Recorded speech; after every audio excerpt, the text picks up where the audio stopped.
أعوذ بالله من الشيطان الرجيم. بسم الله الرحمن الرحيم. الحمد لله رب العالمين، صلى الله على محمد وعلى آله وصحبه وسلم أجمعين. أما بعد، أرنت سيدنا واحد وغانيسا دينت خالص كا ضدك كبحي أو كقالوبي قال لماذا واحد كقلاهيان كفر ظاهر يا كفر خفي باجرنا. كفر الظاهر كواحد يقفك وعضيسته أرنت إنه ديدنيا كانت تورجيل خلاصك. أرنت خفيقانا وحاول يقفكي ظاهر كأقبل صن ولا وان أقبلي إخلاصكي وان أقبلي إله مشرك يلا يوم مشركين لبري بان كاه مثلا قلبي معناها مشركين تكتشعل وككرهية توحيدكي أوامرتي إلهي ككرهية وشاكتي كلي إنه قاسمهي منافق وكالي هذا كان عطيسته ويرى أرنتان أقبل ما يو أرنتان وحي كهر إيمانيسا دينتي أنا قانني كهر إيمانيسا ودين الخالص كديده هي كان قال لميس هو ظاهر معه كفر مركب وظاهر يكفر معنا قرصان أو نفاق أبا جرمه نفاق مركب ومراتب ملك الله هذا هذا اللي قال لي ما يو لكن كفر ظاهر كواحد أوغاني تدين مركب مراتب يلنا يسوون ضد واحد وضد توحيد في إنكارها هي ولا بدعة تمد معه والله ده قال لنا هي وهو يشهد إن عابدان يشرق وإن عابدان دونها هي حرر كودي يضغمض ودي يدساتير كودي نقص دونها هي قالوا توحيد كنا عدو واركها والله ده قال لنا هي كفارته وحوي كفرقود ظاهر كي وكوا معه waxa kala jiro macna mid macna kule anigu ilaahay u shirg yeelimayo haddana kula dagaalamayo oo leh dadkii waa ka baxday iyo ummadii weyn badneed baa ka baxday kule ummaduna waa ummadii aayadu tilmaameen weeye oo waxay ku sugan yihiin ilaahay inoo sheegay weey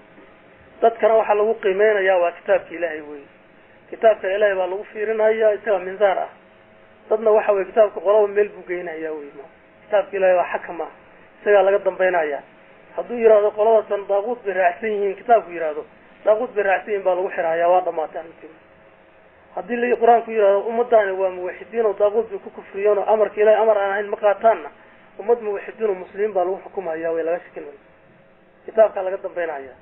ummadii marka kitaabka xukumayo oo shirkiga ay daaquudka caabudeysay oo shariicada kale la iimaanayso gaalada ka wariyeynayso يكون أذينا يا محاضر رب حديثه وقولت الله يا وحنا لي أنا بالله غير معابده هي والشرك ما قانا نقول لي كان وحوي مع من تولى ويعد كولي يشيء رعايا إلهي بايرهم من يتولهم منكم فإنه منهم كيني معنا كولي يشه مشركين يجوا كم يجيب إلهي سبحانه وتعالى قال الصدحات وصار رعي سنة وحوي تدوي حجراء عن شعلانين معناها مشركين وعن نبعانين وأنا قرقارين وأنا لعلوبين باشر شقوا وعين حول معها سيء كمسلم كوا صحضا وموحد كوا كسيب ولا رغم عيان نعيب كوا جنبكم مجرى يونا وحوي قال ذيكم بيهين سوات وحوي آل التوحيد من لدى إبراهيم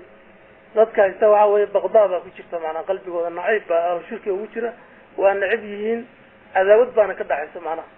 وبدأ بيننا وبينكم العذاوة والبغضاء بالي عذاوت نعيب iyo waxa weeyaan cadowtooyo iyo isnaayb baa naga dhaxaynaa la yiri ila yawm alqiyaamah ila maalinta qiyaamaha hatta tu'minu billahi wahdahu ila alla kaliya ka caabudan oo shirka ka soo baxdaan weeymaan waxa kale oo jira qaar nabcaana iyo shirka ay sameynayaan oo ku karhaya oo nacab oo la doodayo ku qaylinaya laakiin aan gaalaysiinin weeymaan kana waxa weey diin khaalis waa ka maqan yahay wali weey maxaa yeelay iyagoo diin khaalis ka baxay wuxuu malayaa diin khaalis wali inuu ku jiraan الكفر والإيمان ولي مكة لجران كان حوي وحو كلي عذردار يلانيا مركا وصل شرك وأجين معنا أرنتي وصل أجين سداي تاي أما هم لنا يا أفراد يعني سمعنا يا ذوك بدن جاي موحدين وكقلدية لكن مرة الحقيقة وقالوا إن باطل كل سكر راعي أو ما راح يضاغط للسمستي أو لو دعسين وقال إنك الولد دوجي أو حوي جنود له هي وظلوا فرحسين الدولة قلت المامي تعطوا مر أركا يوجي haddana uu gabbar noqon waayo oo nacayb iyo cadowtooyo u qaadi waayo وهو منهم ويملذ إبراهيم وحكم عيما مركز ذلك أرمض وأرمو حصوص لو حصري هالكاوي قفك معناها مسلم كأه ومعناها الله ربو إنه معناها رماها إلى اليوم معناها وكتحدروا معناها أفكارها باطل كويمان هي ورماها كورمان هي تنكلا waxa way islaamkiisii ila shan ma qofku hadii uu san ogeyn arrimaha kan oo adilla ku ogeyn wax walba bil adilla in lagu ogaado weeyma marka waxaan toban uga dhigaynaa waxa weeye arrin nasiixa taana waxa weeye ilaahay subxaanahu watacaala qur-aanka marku soo dejinayay qofka bani aadamka wala hadlaaya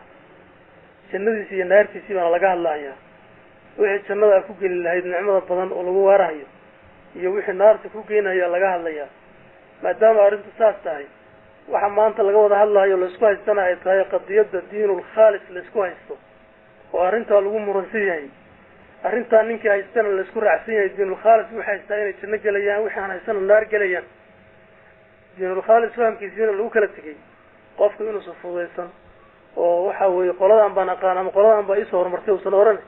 inuu fiiriyo qolo walba waxay cuskanayaan iyo kuwa adilada haysta iyo kuwa aaraada haysta iyo taqliidka haysta inuu kala fiiriyo ayaa u khayr badan maxaa yeelay arrintu waa jannadiisa iyo naartiisa weeye. Assalaamu calaykum waraxmatullahi.